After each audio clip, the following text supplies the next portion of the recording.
Okay, ready for number 8? Yes. Same theme, different number. My name is Ellen, by the way. I am the media and events coordinator for Personal Wine Cellar. And we are going through, painfully somewhat, the 10 pieces of legislation that are floating about right now in our Senate and Assembly houses. These are 10 bills that will greatly impact jobs, small businesses, where you shop, how you shop, the prices you're going to pay, how things are going to be recycled or how they want things to be recycled, yada, yada, yada, yada, yada. This one is S.3136, A.4511. You can see the number above me. This one, again, same song, different tune type of thing. This one allows liquor store licensees to incrementally be granted a maximum of 12 off-premise licenses. Say it with me now, everyone. Anyway, I am going to read the memo of opposition that was built by the Metro Package Store Association, the New York State Liquor Store Association, and the Retailers Alliance. I try to say it all the time so that we all know. I'm skipping the first paragraph because it's just summary. Currently, New York State law permits one individual to own one liquor store that must be individually owned and operated. This law was created to prevent chain liquor stores from operating in the state. If New York adopts a law to grant multiple licenses, the larger liquor stores, some of which operate chain liquor stores in other states across the nation, would have an unfair advantage over the smaller liquor stores that often lack the financial resources to compete with the economies of scale and lower prices that larger chains can offer. Larger chains often have centralized buying power, allowing them to negotiate better deals with suppliers and undercut prices. This would force small stores to lower their prices to stay competitive, further squeezing their already thin profit margins. In states like Colorado, where similar changes were implemented, independent liquor retailers reported sales declines of 15% to 30%, leading to concerns about long-term viability. A similar scenario could unfold if multiple licenses are permitted, potentially forcing small stores to close. This would result in job losses for employees, reduced opportunities for liquor sales representatives, and an increase in vacant storefronts across communities. Furthermore, this legislation risks flooding communities with excessive alcohol availability, which could drastically multiply the number of liquor outlets.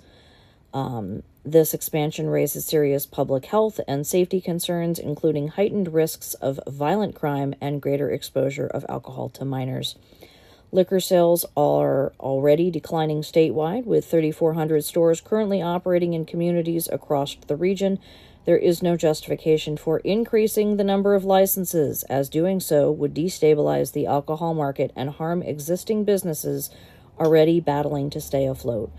Overall, granting multiple licenses would favor larger corporations while putting significant strain on smaller liquor store owners, threatening their survival in an increasingly competitive market. Yeah.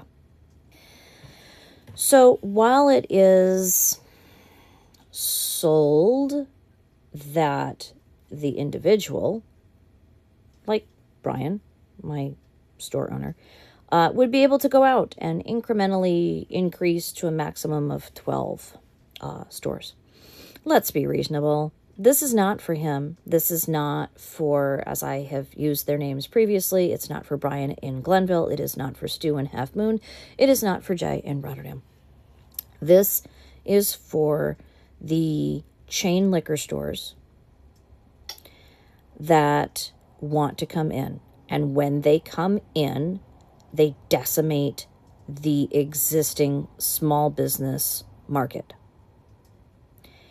And they sell people on lower prices, and because money is tight, they get you. They get you. It's like a Venus flytrap. It really is. You're like, ooh, you're lured in by lower prices until those lower prices escalate, because it's the only place you have to shop.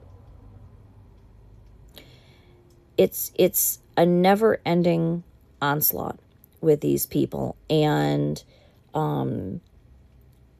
we have a senator from like the Rochester area, and we have an assemblyman from the Staten Island area, and these folks have decided that this is a great idea, and unfortunately it is not, and it's going to put thousands of people out of business or out of jobs.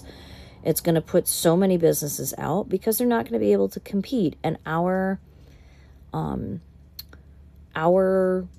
market is built on competition, just like pretty much like everything should be, quite honestly.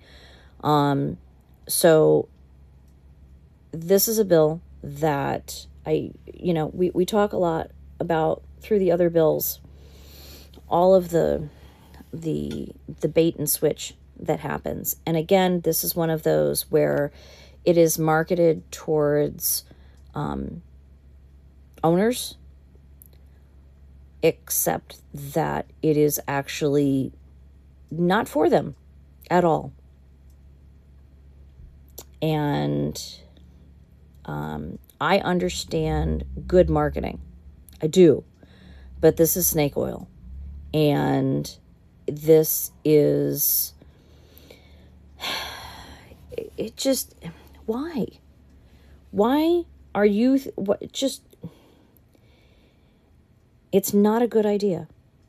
And if these people that are writing these bills and having these ideas actually researched the ramifications of these bills,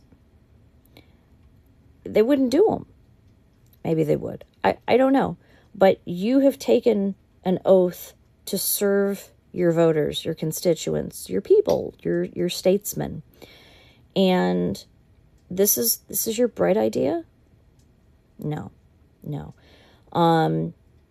So I hope you will agree with me that this is, I'll say it this way, and I'll say it nice. This is a dumb idea. Maybe that's just my opinion, but I don't think it is, based on the fact that we had Lobby Day, and it was just not, it was not something that anybody said, oh yeah, let's go and do that. Not a single person. They're all against it. So I will post the still at the end of this video.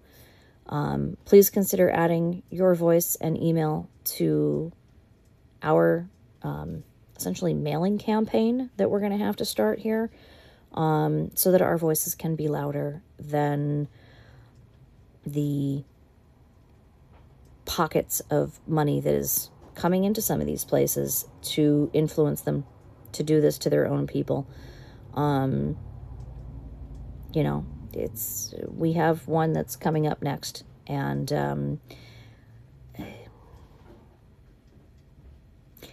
to be brutally honest, and I'm going to swear, and I apologize, it's fucking asinine what this next bill is that's coming up. So, this one was, like I said, S.3136, A.4511. So here's the people that you can reach out to in regard to this one to say, no, thank you.